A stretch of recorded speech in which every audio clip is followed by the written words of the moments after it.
Now, Cincinnati Connection, connecting you to your community. All right, welcome to Cincinnati Connection. I'm your host, Reece Gibson. It has been a week in America. As you know, the highly watched midterm elections were this week, and there were record amounts of voters at the polls. So this morning, everyone is not only talking about how Democrats have seized the House, while Republicans remain in control of the Senate, but how a record number of women were elected to the House nearly 2 years after women spilled out into the streets of Washington and in cities across the country in defiance of the inauguration of President Donald Trump. Yeah, there were people who laughed me out of rooms because they thought, okay, she's 28 years old, paying off student loans, comes from a working class family, no money of her own to put into this. You can't expect those people to reorient and become better leaders. You have to replace them with people who are willing to fight, who are willing to actually give a crap. Yeah, we're joined this morning by former State Representative Alicia Reece to talk about not only the wave of women that we're seeing in the House, about the blue wave we're seeing in the House, and the diversity that we're actually seeing in this election this time. I mean, I think that a lot of people there was some speculation, and please give your input on this. A lot of people thought that the Democrats would take the House, but the Republicans would hold on to the Senate. Did you suspect the same thing?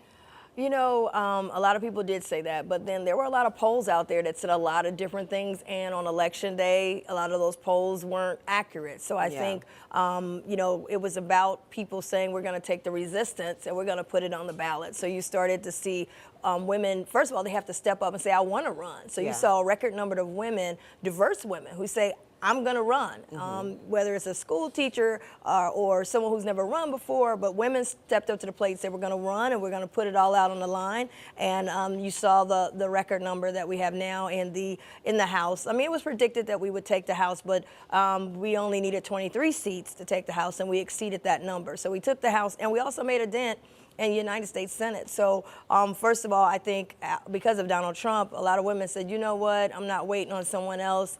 I'm going to step up. I'm going to do it myself.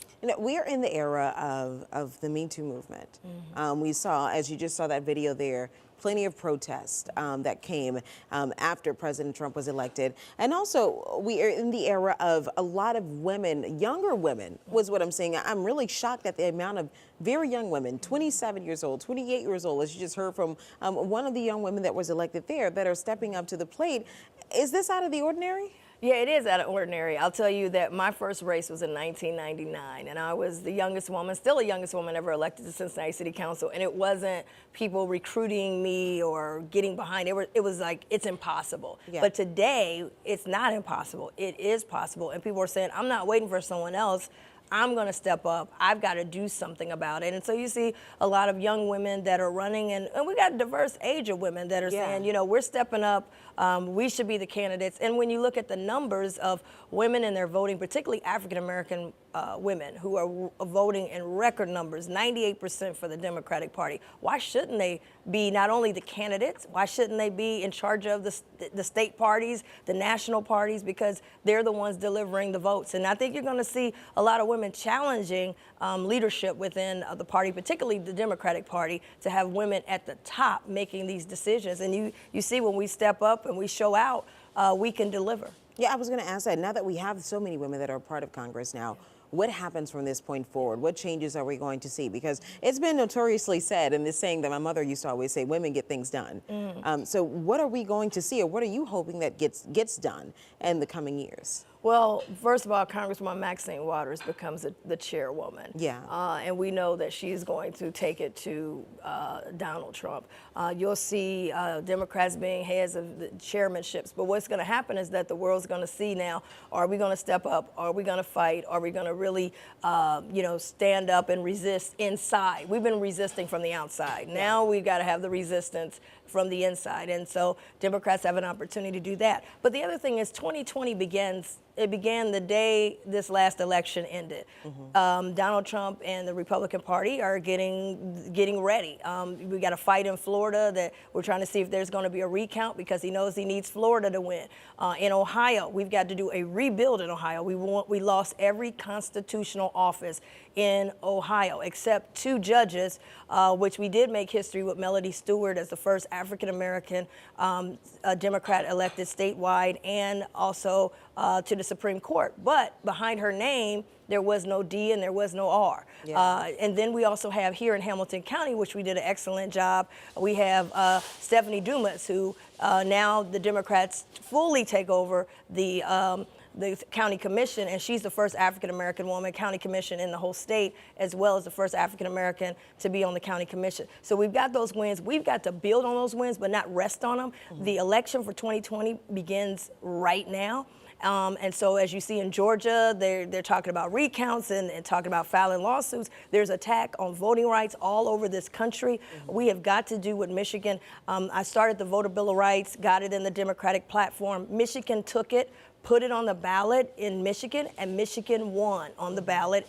They also won the governorship. We got to do that in Ohio. We've got to do that in Georgia. We got to have those kind of things. In Florida, the issue one for felons to be able now to be able to vote. So all of the voting rights pieces that were on the ballot were successful and brought other people in.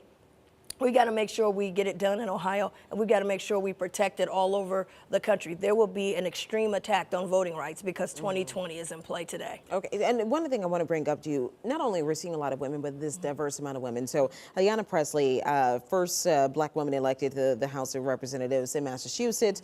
New Mexico, we're seeing Deb Haaland and Sharice Davids of Kansas make history, first Native American women in Congress, the first Muslim women in Congress being elected as well. Also openly LGBTQ men and women. Yeah. We're seeing this vast diverse of people going into Congress, being able to kind of put that dent in there, as you would say.